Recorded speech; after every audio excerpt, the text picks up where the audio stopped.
Maligayang pagbabalik mga kasolid, Casimiro nagkumpirma na tuloy ang laban ngayong September. Toshiki Shimomachi laban opisyal na. Naoya Inoue pahiya sa mga boxing fans lalo na sa kanyang mga kababayan dahil sa pagpili kay TJ Doheny over Akhmadaliev. Astrolabio may magandang sorpresa sa mga Pinoy boxing fans. Yan ang ating mga pag-uusapan na ilang tulog na lang, bakbakan na sa pagitan ng Nakatani at Astrolabio at meron niyang inamin ng ating kababayang si Vincent Astrolabio. Ito nga yun mga kasolid, alam ng lahat, nagihado tayo dahil sa Japan lahat ng pabor, pero abangan na lang natin ang laban. Handang-handa na nga si Kabayan at nangako pa na ina-knockout niya itong pang-bato ng Japan na si Junto Nakatani. Samantala, Japanese monster Naoya Inoue pahiya sa mga boxing fans sa kadahilanan sa pag-atras at hindi paglaban dito sa kanyang mandatory na si Murodjon Akhmadaliev at sa halip ay mas pinili ang matandang si TJ Doheny. Nagbigay naman ng salubin ang matchroom boxing promoter na si Mr. Eddie Hearn.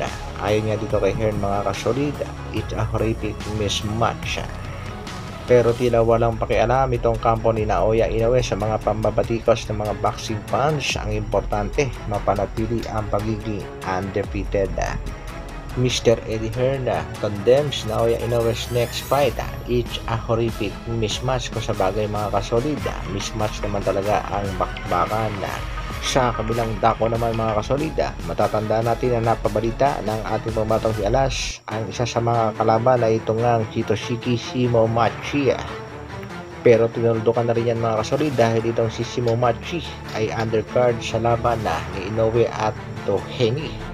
Official na ngayon mga kasolid at nasa box rec na rin makakalaban itong si Shimomachi ang kanyang kababayang si Ryuya Tsugawa. Sa latest update naman sa ating pambatong si Angas ng Pinas, tila napapansin ng mga boxing fans na tahimik ang manager maging ang kanyang Japanese promoter ang Treasure Boxing promotion. Pero sa latest live ng ating pambatong si Alas at ng Quadro Alas It's My Boy channel, dito nga ay kinumpirma ni Kuya Lods na tuloy ang laban ngayong September.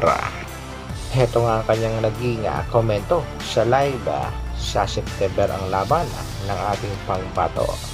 Balikan din natin mga kasolid, isa sa mga binanggit ng ating pangbato, pag manalo si Utol sa laban niya ngayong September ay susunod na si Naoya Inoue sa December. Nagiging palaisipan naman sa mga boxing fans kung sino ba ang mga kalaban ng ating pambato sa buwan ng September at ang tanong dyan, tuloy kaya talaga ang laban na. Isang shoutout pala kay Coach Nonoy Neri at syempre sa ating pambatong si Vincent Astrolabio. Sana ay makuha ang panalo. Hanggang dito na lang muna mga kasolid. Maraming salamat sa patuloy na pagsuporta at panonood. Isang like naman dyan at sa mga bagong mapapadaan sa ating munting channel, pa-share, subscribe na rin. Mabuhay. Brrr.